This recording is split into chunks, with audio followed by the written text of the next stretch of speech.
Math 76, Lesson 105, using a compass and pi. So first we're going to talk about pi, because that's something that we've been doing for the last few lessons. We can see that on page 505 in your book. There's this big long paragraph explaining what's happening, but if you remember when we did that video with the red lid and the silver aluminum lid, we found out that the diameter is usually a little more than 3 times the size, or sorry, the circumference, the circumference is a little more than 3 times the size of diameter. And the best approximation that we have in the hundredths place is about 3.14 or 3.14.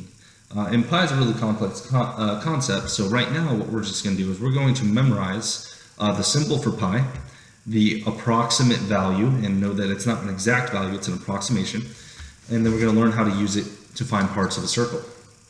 So, for example, the symbol for pi looks kind of like this, right? It's kind of a curvy line with 2 legs on top.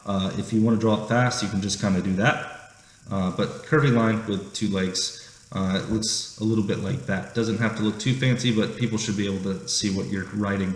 If you want to draw it very neatly, just do it the way I did right there. Often you'll see me write it fast like that, where I just do like curved line, curved line, curved line.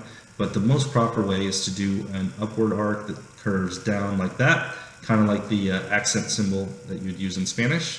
From there, you will draw a slightly canted line that curls to the left, and then up here you'll draw an even more canted line that curls to the right.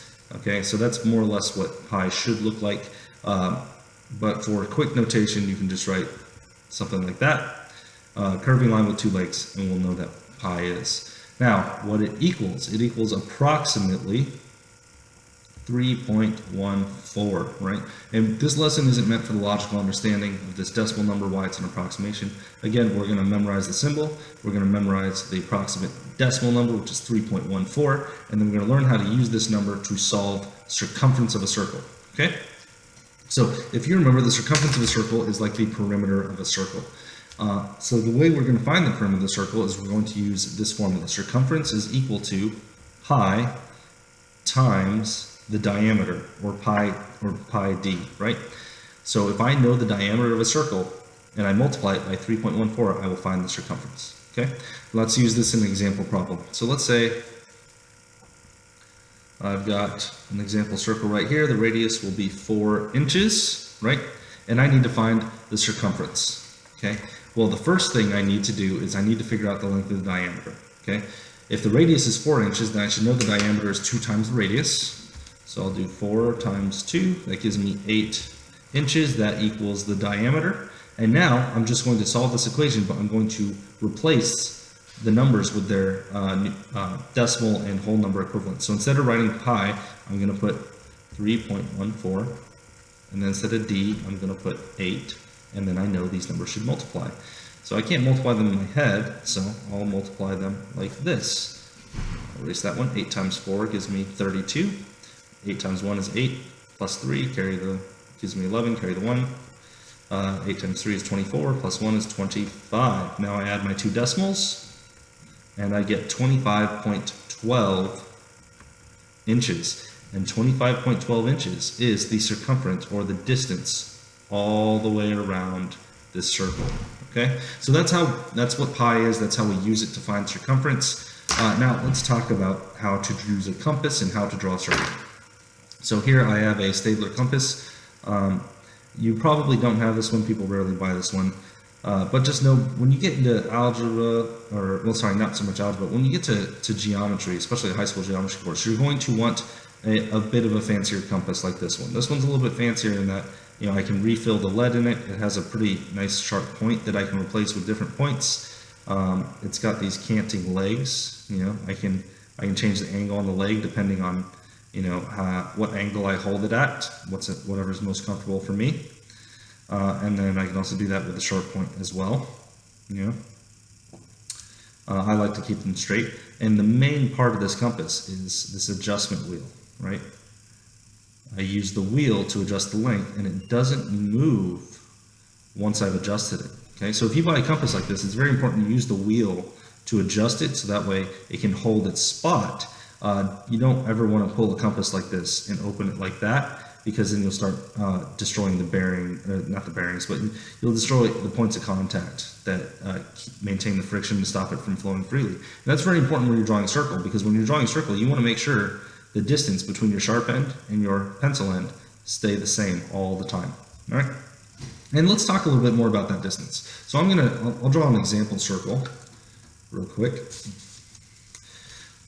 So the way that you draw a circle is you put the sharp end on a point in the ground, or a point on the paper, and then you're just going to,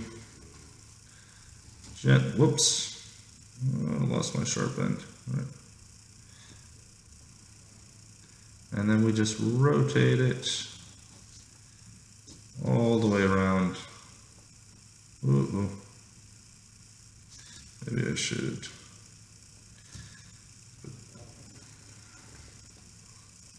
And we've created a perfect circle. And the sharp point usually leaves a little hole in the paper for the center. Okay? So now I've got the center and I've got the circle. The interesting thing about the distance between the lead and the sharp point is if we put it right here, that distance is equal to 1 radius of the circle, right? So using that knowledge, we can create circles of different lengths. So let's say, for example, the book wanted me to draw a 2-inch circle. Or sorry, an inch, 2-inch circle. Wanted me to draw a circle with a 2-inch radius. What I would do is I would take my ruler and I would then measure out the distance from 0 to 2. I now have a 2-inch line. Once I've drawn that 2-inch line, I'm going to take my sharp end, I'm going to put it on one side, and I'm going to take my pencil end and I'm going to put it on the other side. And notice what I'm doing right now is I'm drawing testing marks to make sure it's set at the perfect distance, which is at the end of the line. And then once I've got the distance, I can go ahead and draw the circle. All right. And there we go. All right. And now I've drawn a circle with a 2-inch radius. Okay. That's all we've got for this lesson. If you guys have any questions, let me know on the school website, and good luck with your circle drawing.